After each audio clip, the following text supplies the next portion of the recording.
This is something we see done against Vitality a lot, where you have the strong AD carry laner for Attila, the Draven being banned away, and then these lane-dominant champions for Cabochard being removed. But when you have Vitality on the Rift, you always look towards picks like the Jarvan that they love to flex around and wonder, with that not banned away, how high does a team like Fnatic value taking that away? And now that we've seen it actually hit the ban bench, I do want to put a magnifying glass over the Hecarim pick. That is a Hecarim top that has been flying around the solo queue. Can be flexed into the jungle, but normally in the top lane, and I expect it to be pick or banned every game this series. And notice here that Lucian is left up and available. Now, more often than not, when that pick is up and Fnatic are blue side, they look to secure that from Rekkles. And now with the Braum being hovered on the other side, Vitality could very easily secure themselves a strong bot lane 2v2. And a lot of pressure then onto Attila and Jactroll to make the most out of those priority picks if it does end up being a Lucian here. Braum, of course, strong in just about any situation, so securing early makes a lot of sense. Jarvan, interestingly enough, a flex pick for Vitality will be the second lock-in. What's interesting for me is kind of where these teams put their priority. You already mentioned that Fnatic love to grab a lot of firepower early for like a lot of lane-dominant champions like that Lucian. On the other side, for Vitality, they love using the flex pick of the Jarvan between Cabochard and Mowgli. They will sacrifice almost everything to create a strong side of the map top side. Bwipo said it. If you don't crack under Cabo, you can just win the game against Vitality. But if Cabo has his way with you, there's a reason why he's the most dominant top laner in the LEC. There absolutely is. And now that we see Fnatic pick up this Lissandra for themselves, something that Vitality often do is save counter pick in mid lane for Jiizuke. But we see Lissandra, we're reasonably sure that's going mid lane for Nemesis. I think this is a time for Jiizuke to pull out a pick like the Zoe to counter it against. Don't I hear the crowd go, ooh, Vayne throwing down the gauntlet. I was peeking in at the solo queue. Everyone in the LEC is spamming this champion. Rekkles has been driving it home, putting in the time, putting in the numbers on Vayne. He's ready. And now I just want to see what it's going to look like and how Vitality are going to choose to respond to this. Taliyah now coming in. This is something that we've seen so much in Jiizuke solo queue, but we've also seen it in the hands of so many different junglers. It can be that flex pick. That was the thing. Most recently, RNG's Karsa took Taliyah. They did use it as a flex pick between Xiaohu and Karsa in that jungle position, so still a lot of flex options for Vitality. Jarvan as well as Taliyah. Fnatic don't know for sure where anything is going. And what this Taliyah picks gives Vitality is something they always look for. It's strong side-laning champions. So this Taliyah, if it does go into the mid lane, has such a strong ability to collapse on a Cabochard lane and get them ahead, or later in the game, go into a side lane and really play this 1-3-1 style. And I feel like second ban phase for Vitality should be about throwing everything at Bwipo. I expect a Renekton and possibly an Aatrox ban to come out because they really want to sculpt that matchup and make sure that they get a winning top side of the map. And my question now is whether or not Fnatic actually ban the Lucian, because we've seen a couple of times now that bot laners like taking the Vayne into the Lucian, not necessarily because you win in lane, because you don't. Lucian basically wins every single 2 versus 2, but Vayne outscales in the 1v1 matchup and also in the team fight. She's able to output a lot more damage, and with Fnatic looking to focus around the bottom side, I'm not even sure if Vitality want to take an aggressive ADC like Lucian. And we'll find out, but for now, Froskurinn, your prediction reigning true, limiting some of those safe blind picks for Bwipo, trying to make sure that these counter picks can find their mark, or rather flex picks can find their mark. That is the Aatrox and the Renekton, both taken off the table. And then I would hope to see Fnatic ban Zoe here. It's kind of the big other champion that's left open. Or maybe you take a right turn, you go with the Rise. But with Taliyah being there as the flex option, it might be forced, like you're saying, to double ban ADC. And that's a right turn. Yeah, I think Fnatic are expecting the Taliyah in the mid lane. But even if Taliyah were to go in jungle, having another AP champion in mid is a lot of AP. That's something we actually see as a problem for teams that run KArthus in the jungle, is when you have too much ability power on your team, tanks on the other side can stack the resistances and give you a better chance in the team fight. And you can see Attila on your screen talking very heavily with Yamato Cannon behind him, trying to figure out what option he was going to go for. They decide on the safest option, the Lucian Braum. We know how devastating this combo can be in that lane phase, which is why I would love a response of Thresh from Hilly right there. Not only to also have kill pressure if it's a 3v3, those junglers go bottom, but also to keep that Vayne safe. Now taking his time, though, on the lock-in here. Will it be the Thresh? Will it be the Ornn coming through? But instead, Galio, of course, still a very high priority support pick, but instead it is going to be the Alistar, the last minute swap over, but this is an old school kill lane combo. So much CC between these two guys if they can get combo, but going toe to toe with another incredibly powerful lane in the Braum Lucian. And I think Fnatic are realizing that they maybe lack a little bit in terms of hard engage. When you have the KArthus in the jungle, you don't have a lot of those tools. So they have the Lissandra, now they have the Alistar as well to combo up with it, and it's Bwipo going back towards the Gangplank. He played this against Wonder's Rise in the G2 game, game, and it went horribly. But Fnatic like this as a safe, flexible option, because remember, you can still flip that around between the Lissandra. You also have to think that when you have a Gangplank and you have a KArthus, your ability to fight on the map globally is astronomical. If anything ever happens into the bottom lane, both those characters press R, and Rekkles is fighting a 2v4. Yeah, that ultimate is also just insane initiation from long range. If you just slow people down, you can go fly and wait a second. Oh, we talked about it. Cabochard, the master of creative picks. It is the return. People want to give credit where it's not due. This is the OG top Lucian right here. Gambit Cabochard, alive and well, showing up on this stage today to try to find a win for Vitality. And let's be very clear, this is a miserable matchup for the Gangplank. Lucian can double tap his barrels. That means in the 1v1, Gangplank will literally never be able to proc his barrel for damage. It's so brutal, and the range advantage, you already saw it with the Ryze versus GP matchup, is so tough to deal with. And we're going to see that matchup as we get into game, of course. Once again, POV perfected for Bwipo. See if he gets to do anything in that lane phase. But now I want to shift our attention back to the compositions. And I do want to kind of quickly take a moment to say the fact that Vitality are revealing this in game one. Yes, it could just be a niche counter pick. You're talking about the dynamics with the Gangplank, trying to punish that pick that Fnatic have gone to in the regular season and went back into playoffs. But we talked about this best of 5 strategy. Throw everything out that you know about best 1. This is a completely different ballgame, and already off the bat, they show the trump card. We have the Lucian top. We've prepared it. If it doesn't work, dead in the water in game 1, you're already down. If it does work, suddenly the dynamics of this best of 5 change dramatically. Vitality have revealed a new pick, but they are not changing their style. This is tried and true Vitality from the regular season. Now, this is one of the most lane-dominant champions we have seen Cabochard on, probably the most lane-dominant pick we have seen him on this entire split, and now it is up to him and the rest of Vitality to go up and challenge Fnatic. What a perfect way, once again, to start off the first LEC playoffs, the first best of 5. Fnatic versus Vitality. Rekkles is Vayne. Got Bwipo on the Gangplank. So many signature picks now coming through as Cabo puts the Lucian into his hands. Who will come out on top? Number one question in our mind as we kick off this series.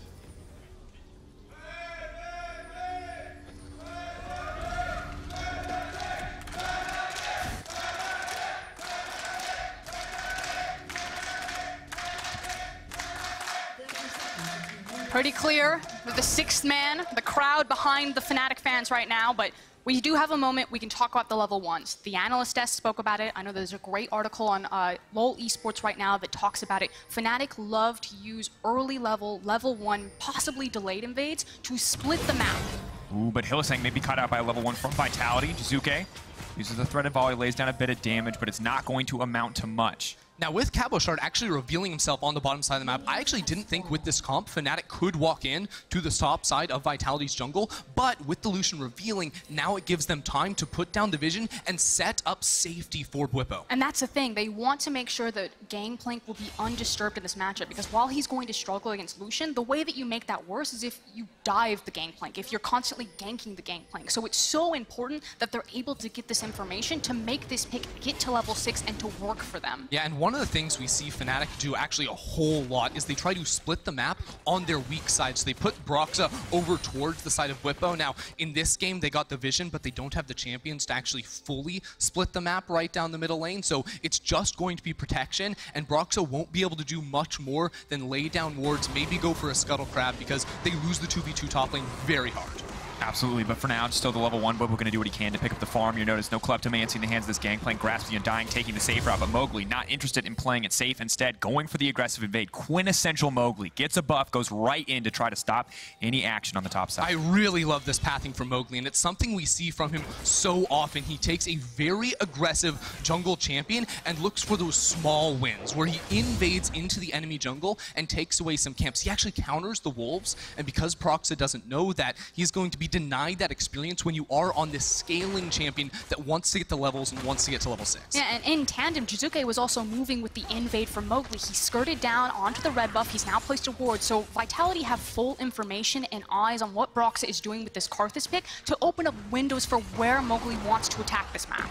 And as we look at this, we talked a lot about Vitality's perspective, the 1-3-1, what we're used to, what we know them for. But on the opposite side, talking about Fnatic in this early game, what are they trying to get away with? What do they need to do to come out on top? I mean, you look at their champions, the likes of the KArthus, the likes of the Vayne, the Gangplank. This is all about scaling. So this is Fnatic, at least in game 1, saying, let's have a 5v5 teamfight-oriented composition. Let's make sure that we can just meet them in the late game and blow them up, because we figure if we wait past 25 minutes, it's free win for us against Vitality. All right, so now I want to take a chance to look at this path. We're actually going to have to put that on pause right here. Oh, just kidding. We're going to be able to look here at Vitality and the pathing from Mowgli. Notice where he is inside of this jungle here from Broxah. All of this early vision now is giving him the tools to go for the double scuttle crab. If we notice this, he went for his red buff into the enemy wolves. Those were counter jungled, forced Broxah out of his jungle, and then got both crabs. Now this gives him so much time to go back to his own side of the jungle and just dominate. Absolutely does, Ender. Now, as we look back at the map, we check in on the rest of the status of the map. You can see how that might start to influence things as we move later into the game. Of course, level 6 for the KArthus, as you mentioned, incredibly crucial. It basically means, and you can see this reflected in Vitality side lanes, that both Cabochard and Attila and Jactroll can be super far forward because that safety net has been set up. So Fnatic, the plan existed. Ooh, Hold on, now, sorry. Don't exactly expect a level 3 KArthus gank.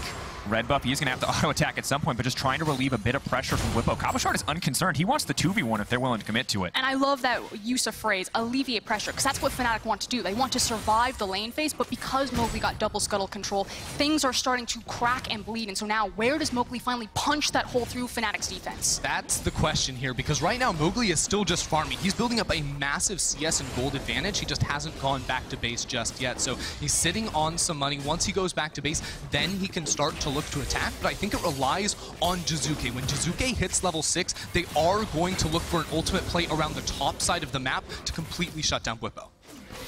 For now, Broxah doing what he can to keep up, and the bot lane still relatively even. Rekkles generally you kind of expect to be on the back foot in this lane, just given the raw power of Braum in a lot of these melee matchups. Jiizuke potentially in trouble in the mid lane. KArthus now coming in, a lot of immediate CC knocked back there into the Unraveled Earth, but he's now running. Maybe one more is going to land. Jiizuke running for his life. He's going to take some footwork. Where's the skill going to go? Not going to connect. Just barely living. And the flash from Jiizuke, he held on to it from so long, knowing exactly how much damage could come through. Got both flashes, now we see bot. Vayne, Alistar now looking for a kill. Jactroll going to try to back off, has the Unbreakable. One more, he's going to proc the stun. Rekkles now going to be in trouble as they continue to extend this trade. The longer the fight goes, the more damage Braum is going to get in, but Hylissang there to body block and immediately action across multiple lanes. Yeah, Rekkles and Hylissang going in there looking for the fight because they saw the mana bars on both Attila and Jactroll were so low. They ended up getting the worst of the trade overall, but knew they could not fall down there, and all the summoner spells are retained except the additional ones, the Ignite and the Heal from both supports. But we are starting to get a bit more life from Fnatic in this early game, not just in their individual lanes, but in Broxah getting control of the Scuttle Crab. Now, because they forced Jiizuke's flash as well as an early TP, it meant that he wasn't there for mid priority, which means on second rotation of Scuttle spawn, Broxah is actually able to take it because Nemesis was on his wing. And you have to think that one step further too, like when does Broxah actually gank mid lane? It's right before the Scuttle Crab does spawn, so it forces a reset from Jiizuke. So while Vitality have the winning top side of the map, like they slam this, right? Well, they don't actually get to use it because Jiizuke was forced back to base. Now it's nice to see Mowgli making a response on the other side of the map. And a very bold call to go in for the solo Infernal Drake on Jarvan, but Jiizuke now moving down, of course, can get spotted out here by this ward. Will make it a little bit awkward.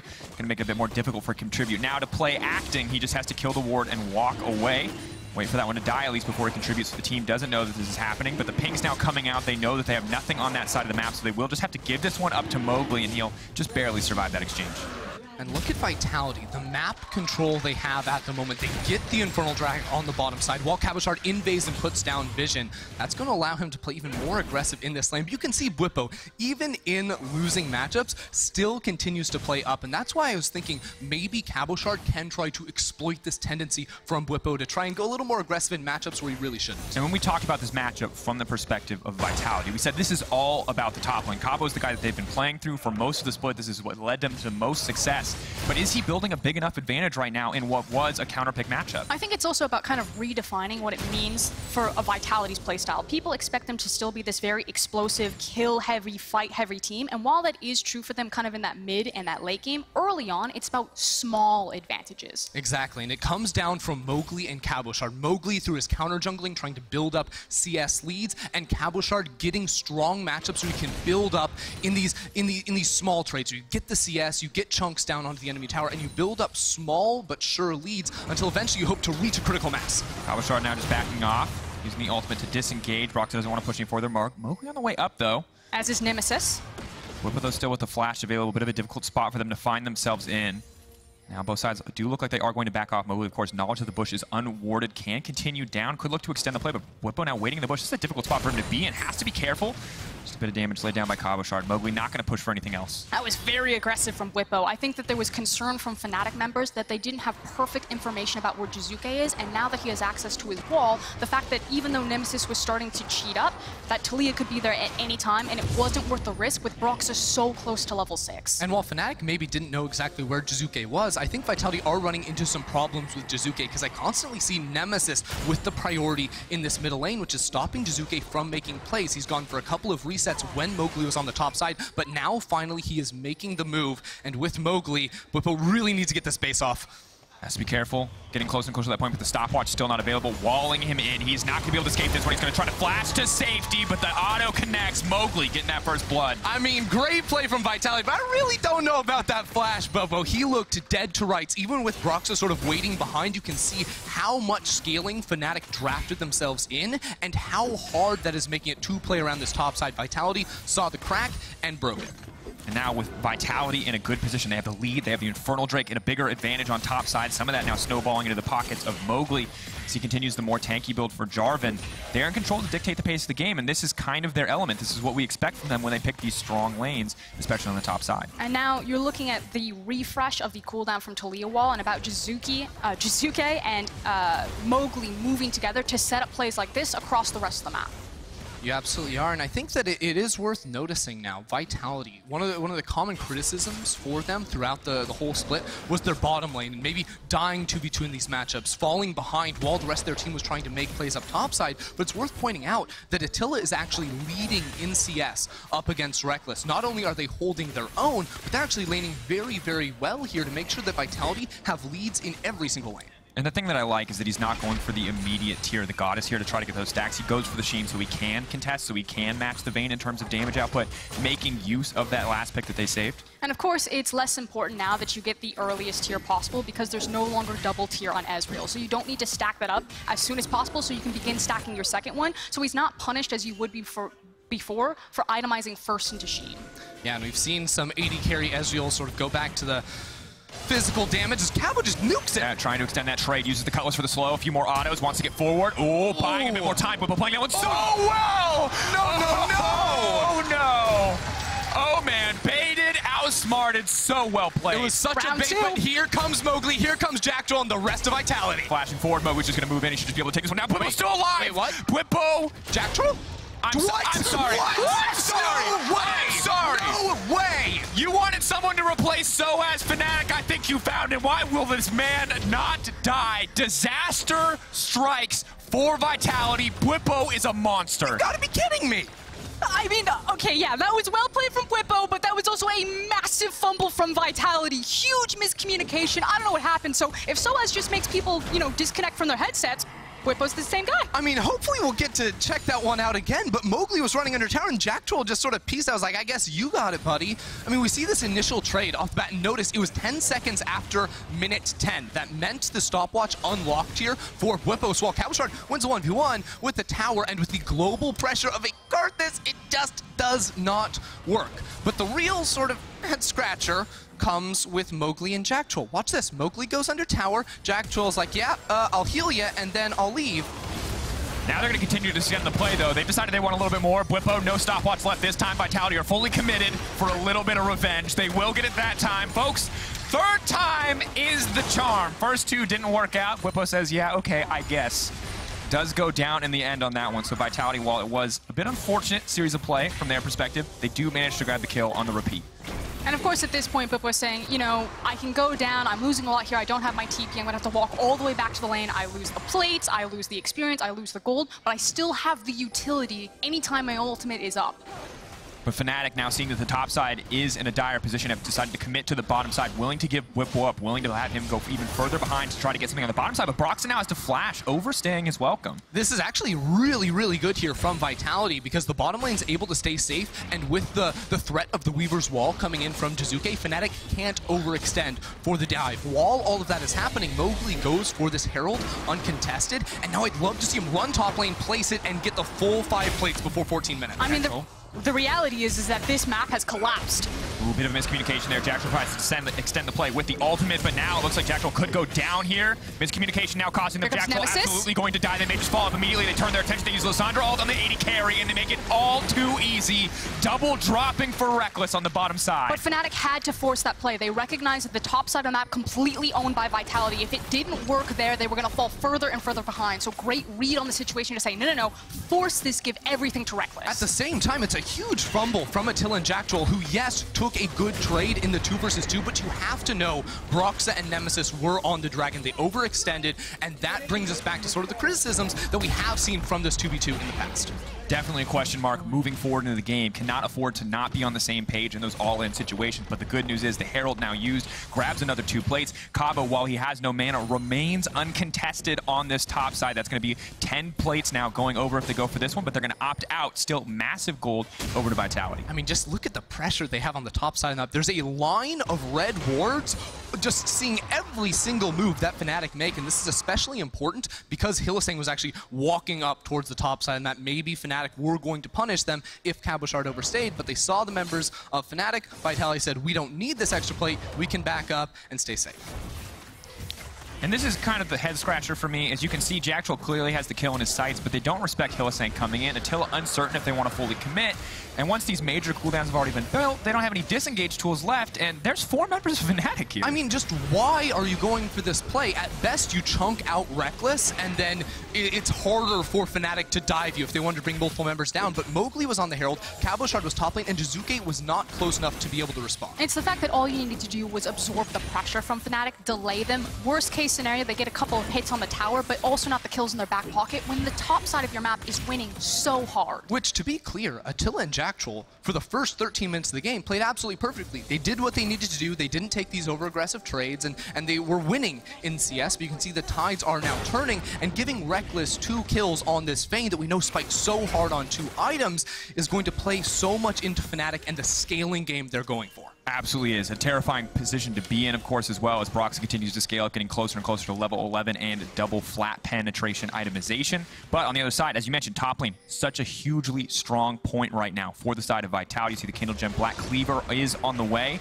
Mowgli, though, does now have to back off here, so overall, despite what looks like Vitality kind of dictating the pace for most of this game, Fnatic have been punishing left and right and keeping it still a pretty close game, about a 1K difference between them. I mean, they're finding their windows where they can get in these quick jabs, but it's still Vitality that have been eating up most of this map, and topside's about to go down. The fact is that with the Bork completed and the Kindle Gem on the way, there's so much safety for Cabochard having the CDR as well as the extra health, and infinite sustain to just sit up into this tower. Bwipo was never going to move him from that point. And while Vitality have a lot of advantages right now, specifically around Cabochard, I think we have to talk about how this team actually looks to play games, because this composition and the style Vitality have had all split long is not about, you know, getting to 25 minutes, having a big team fight around the Baron buff, and then winning. Rather, it is about setting up Cabochard to be a strong split pusher, to dominate in the side lane and continually build up an advantage more and more and more until you reach a point on this Lucian where you can just take over a side lane entirely and no one can match it. But what's really interesting about Fnatic's composition is how it can actually play around a 1-3-1. You know, let's say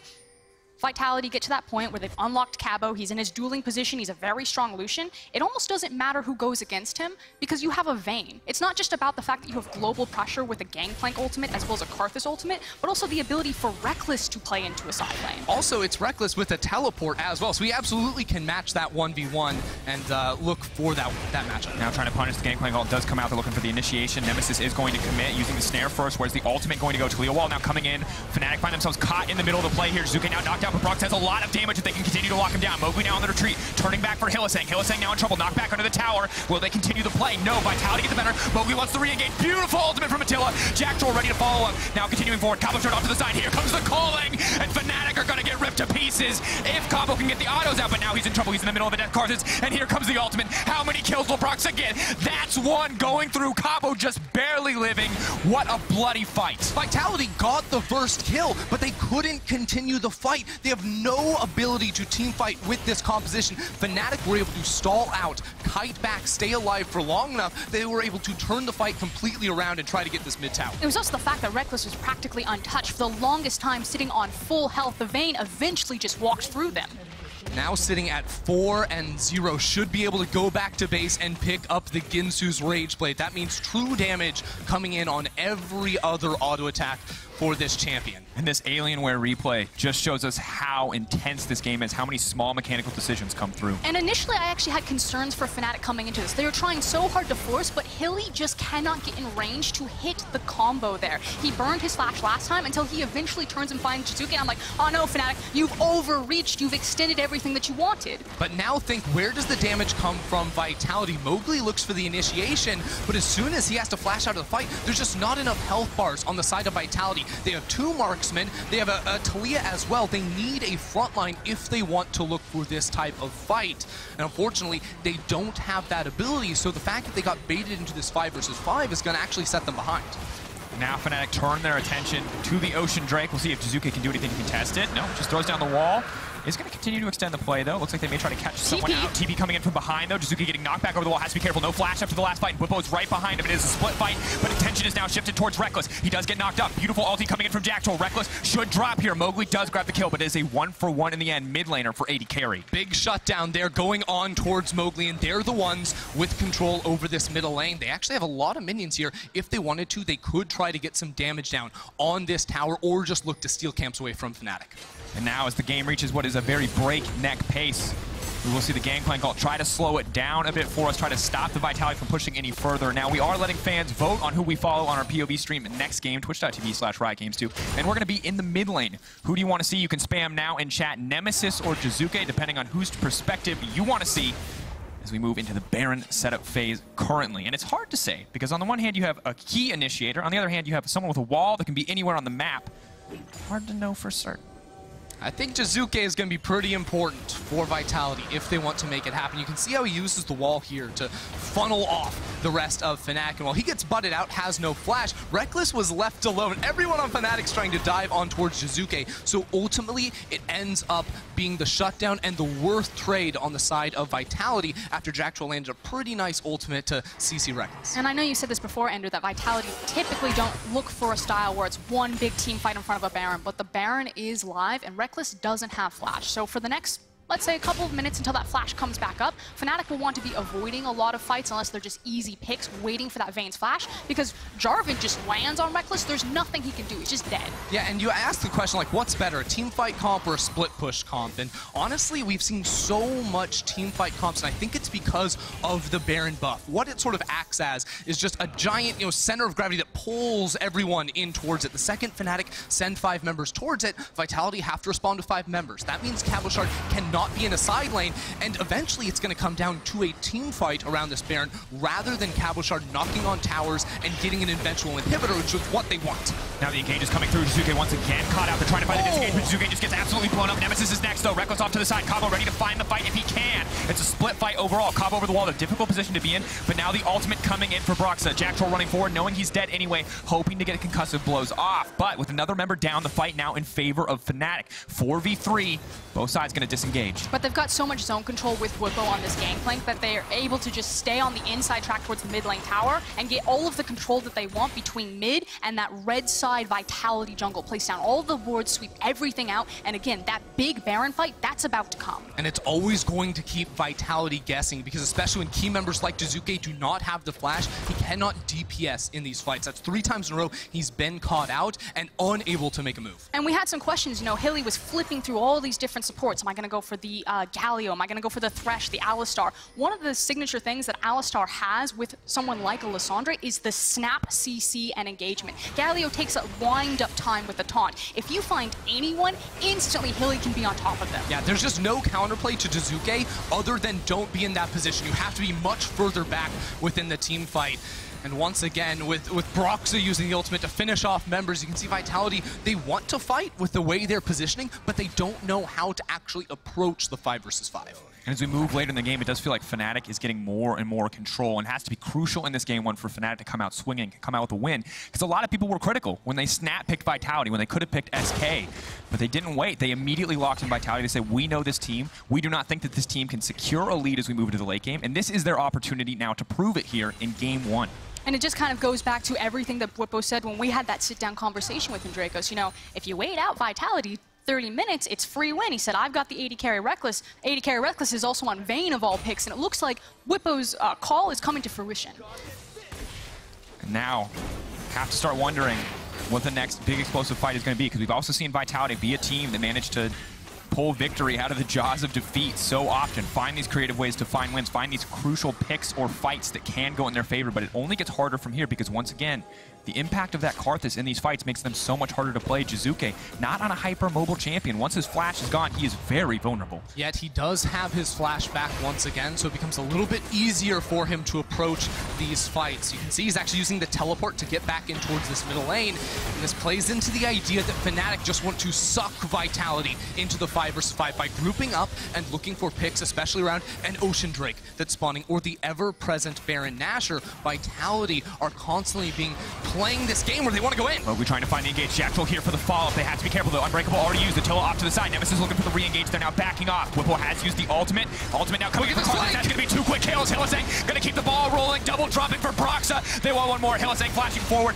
Looking for that auto. Will not be able to grab it, but the ultimate is there from Nemesis. The engage is clean. It will keep the fight going. A beautiful turn from Fnatic. And Fnatic can run straight towards the Baron now. Mowgli's going to be dead for another 20 seconds. Broxah actually going to be spending some time starting up this Ocean Drake.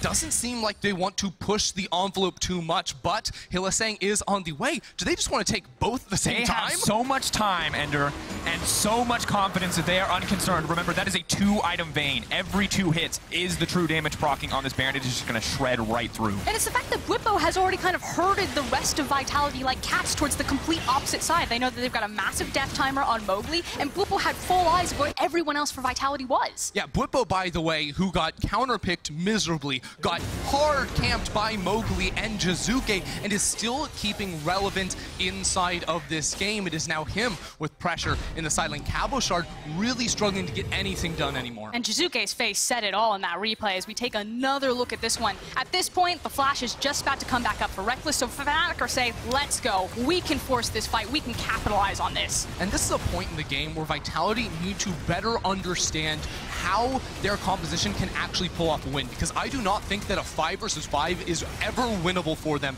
in this game. They need Cabochard in the side lane. They need the Taliyah and the Lucian trying to take down towers, but they haven't even gotten the bot lane outer yet. But frankly, Ender, this is why I kind of think this is like 4D chess from Fnatic. Because it's KArthus, Gangplank, and Vayne, the lane assignments just aren't there for Vitality. I actually think this is almost an unwinnable game at this point, because who are you going to send out in those side lanes that Fnatic can't deal with? And who are you going to send when Broxah is getting closer and closer to level 16, has double flat pen items, a 10-stack Dark Seal, and a Rabadon's Death Cap? Who has enough of a health pool to survive that? It's Mowgli. Mowgli can't split push, he doesn't have any damage. I feel like every single player on the side of Fnatic played the same, like they had the same story in this game where it's like, you know, get bullied around early, Bwipo lost lane, Broxah was getting invaded by Mowgli, but eventually just do way more damage than you. And with the scaling of literally every single champion on Fnatic's side, it becomes so easy for them to look for the plays and look to close it out. See a lot of damage getting put down onto Nemesis, but the Gangplank ult just forcing Jiizuke even further back as this tower is now set to fall. Bwipo trying to retreat on the bottom side. It's going to take a lot of resources if they want to extend this one. Concussive Blow is not going to be cleansed away by the orange, however, but no follow-up here. Still walking face first from the jungle. Has to be careful, but not concerned. Knows it's just Hylissang. Hylissang maybe overstaying his welcome. Shock now Proc. He's going to get knocked back. Beautiful use of the Blast Cone. That's going to be a free pick.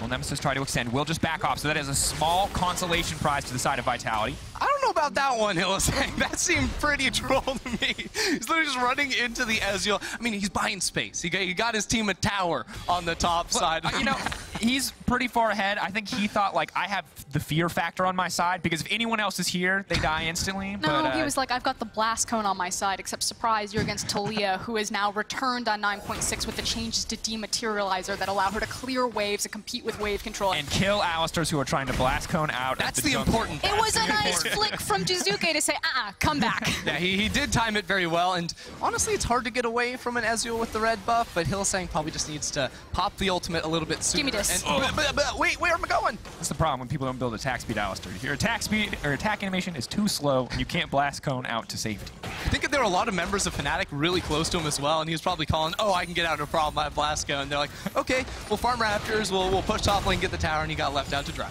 Or they're like, Hylissang, you did it again. can't just let you get out of this one.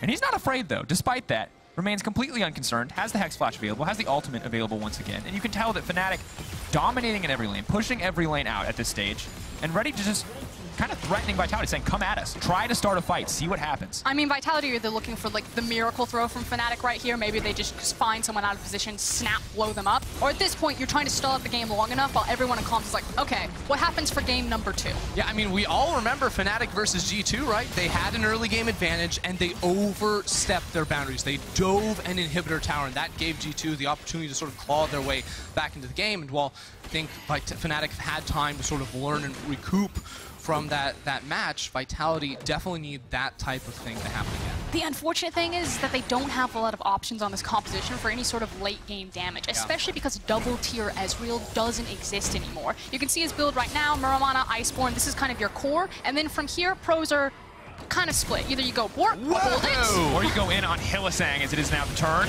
You see the ultimate coming into the Gangplank as well. Hylissang now Nemesis is off to the side, ready to lock down Attila. Attila immediately flashes out. Mowgli now on the retreat. Eyes on Broxah. Is the Requiem going to come down? Mowgli incredibly low, but I don't know if he's low enough. Broxah opts not to pull the trigger yet. And Cabochard was in bottom lane that entire time. They didn't have the damage, the extra damage coming from him. Still a decent fight from them, but they lost both flashes on their bottom laners. Fnatic didn't lose too many summoners. This is going to be a tough spot to be in. Rekkles now moving in. The rest of Fnatic ready for the collapse. Got 2 James with dashes. They're going to have to commit something to find a kill here. Nemesis would have to flash, but there's a blast cone as well, so it will be the disengage. Just take the Infernal, Fnatic. It's free. And Triple Ocean, too. Where in that situation where Mowgli maybe gets a little bit of damage down, maybe gets 1 or 2 cooldowns, Fnatic are just full health again next time you want to fight. Okay, but back to Ezreal right now. So he's in 2 places. Your core is Iceborne and Muramana, and then you either have to choose, you either go the Hextech Gunblade or you go for your Blade of the Ruined King. I like the emphasis on kind of the AP burst by taking Sorcerer's Shoes, and personally, I feel that Hextech feels a lot better because you still kind of have that assassination potential. Yeah, there's also some fun things with a Hextech as well, where you get extra healing from both your W and your E. Those are the magic damage spells that typically you don't get out of the Blade of the Ruined King. But this is the traditional Ezreal build that was sort of the stock blue standard. Ezreal. It was the blue Ezreal standard up until, you know, about a year ago when that double tier build was first introduced. So it's what Attila is comfortable with and what he's going to be hoping he can try to contest Fnatic with. And it means you have so much kite potential as well as the ability to fight front to back, and that's what we saw kind of in the last team fight from Vitality, that between the Ezreal and the Taliyah, they're still able to put down great chip damage, but the issue is that there's just so much hard engage from Fnatic's composition, so as long as Vitality can survive that, maybe they whittle their way, weasel back into this game, but if that hard engage ever finds them, they're done. Yeah, flashes are absolutely important. Jiizuke actually using the Unsealed Spellbook to switch over to Cleanse as well to keep himself safe against the initiation of Nemesis. He did just finish the Rabadon's Death Cap as well. It's probably the best spike you can look for, but Hylissang on the flank. Flank now looking for the fight, looking for the engage. Is going to use Righteous Glory now, leaping forward, wants to knock Attila right back into the team, and the follow-up is there immediately. Rekkles is just going to tear through them. The double for the Vayne. Rekkles wants to keep it going, has to be careful. Flashes forward, unconcerned. Out comes the Requiem. Bye-bye to Jiizuke. That's another one dropped. Mowgli running for his life now as well. Ult still connects as well. The animation was already finished. Mowgli now set to fall. Another kill dropping for Fnatic. And the hard engage found Vitality, which means it's not only going to be the Baron, but surely the game at this point. Fnatic have everything, including coming up to a 10k gold lead. Yeah, Fnatic, they're duoing the Baron while the other 3 members, because everyone stayed alive on their side, are still going to be pushing up. Cabochard couldn't TP into that fight. He was recalling in bottom lane when Fnatic found their mark, and 2 inhibitors will surely fall. And Hylissang has been fishing for that flank for at least 5 minutes now. He finally finds it.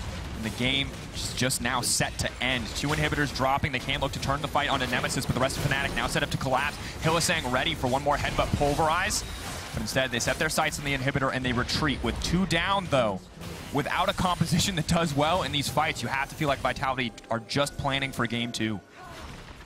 Or gonna TP in and try. This is the last-ditch effort. They must make a play like this. But it's a Taliyah on the flank, and she's gonna set up the wall. Oh no. Hylissang's here. Oh no. Bye-bye. Oh, wait a second. Jiizuke, I believe, has finished the death cap now. That is one terrifying Taliyah. We have hit the late game status, but no one else is here. He's trying desperately to run. Does manage to get a bit of damage down, but only a mid laner killed. Huge commit, but honestly, really no other options were left. Yeah, exactly. Hero attempt from Jiizuke right there. Not only that, but just puts, I think it was Nemesis, into the ground. Yeah, just instantly blew him up. You can see the flank from Hylissang. Watch how he holds onto his spells. It's a Q flash for the knock-up onto Attila, so he can headbutt him into the face of Rekkles. Rekkles, like, sneezes on him. The Ezreal instantly dies, and then Broxah participates in this fight with the 1 button.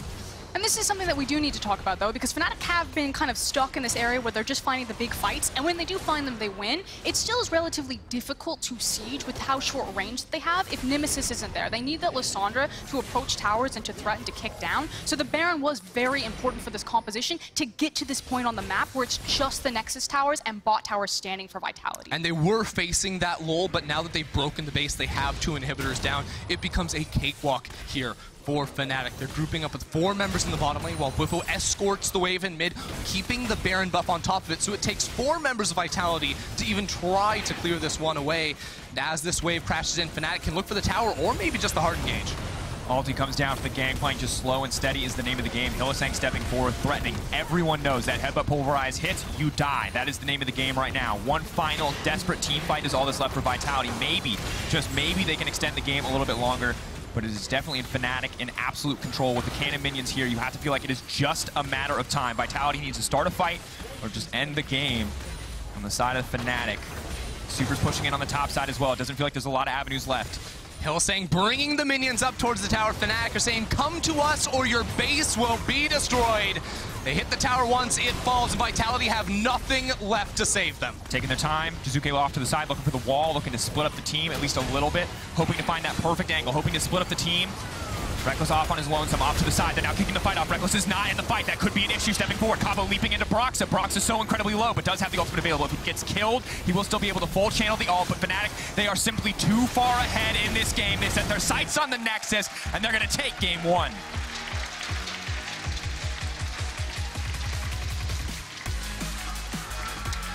Fnatic called the bluff of Vitality. They said, sure, you can play the strong top side of the map. Sure, you can play the strong early game, but if there's something we know how to play, it is the team fight phase. It is the scaling picks on their side. They did not allow Vitality to get a large enough lead, and they're able to make it look easy once Baron rolled around. I mean, the first 3 picks said it all. KArthus, Lissandra, and Vayne. These champions had a very clear setup. The zone control for the Vayne, it was going to be about Rekkles. It was going to be sitting back and kind of waiting out these big late game scaling options. And a departure from what we saw a lot in the second half of the season from Fnatic, where they built these massive leads in the earliest portions of the game, where it was clever jungle pathing that led to massive lane leads that extended, you know, these huge advantages, and now they were willing to take a backseat. They had these lanes that were in difficult positions, but when push came to shove, they just out-executed in the mid to late game. Yeah, I mean, we know that being able to show multiple styles gives you such an edge when it comes to playoffs, when you have to play these best of 5s, and you have to ask the questions, is this the right choice for the team we are facing? Fnatic absolutely looked like they had the right read on this game, whereas Vitality, with the 1-3-1 comp, the Lucian, did not seem like they knew what was going on at all. And the terrifying thing is Vitality have shown kind of 2 aces that they had. The Taliyah pick coming back, a signature for Jiizuke, and then as well as the Lucian to try to figure out what was going to happen with that GP. Now that it's failed, you know, where does the option come from in the draft phase? Do Vitality have anything else left? And momentum in best of 5s is always so important. You want to be that team that's winning the game, because then there's no pressure on you to change. Fnatic could try to get the same exact thing in the next draft, and they would be incredibly happy. Fnatic don't have to change anything. That's the nature of winning game 1, especially in these types of mind games. didn't try to play for the lane phase. You know, they didn't even really get their early invade. It was just a neutral map. They managed to survive the lane phase and won anyway. Fnatic just run it back the same way until they force you to change. Yeah, Fnatic are in a great spot, and for Vitality, the question becomes, yes, we revealed some picks, but more importantly, I think it's that they revealed that they're still playing the style that was working for them for a long time, but towards the second half of the split, no longer was. And that's going to be a real issue for them if they can't execute on the strong solo lane picks to get away. And that brings us back to something Deficio said on the desk, which he says, hey, I think this is a Fnatic win, but if Vitality are going to win, how's it going to happen? It's a single style. It's unique picks that Fnatic aren't ready for. Single style, unique picks, bad news. The third portion of that, Fnatic were ready for them. Fnatic did not, you know, drop at the sight of new picks that we've seen like Taliyah and the Lucian in the top lane, and it leaves you wondering what else is left in the tank for Vitality. That's the question on our minds, because the reigning champions are looking to make a statement here in round one. We'll see if they can take us to match point when we return.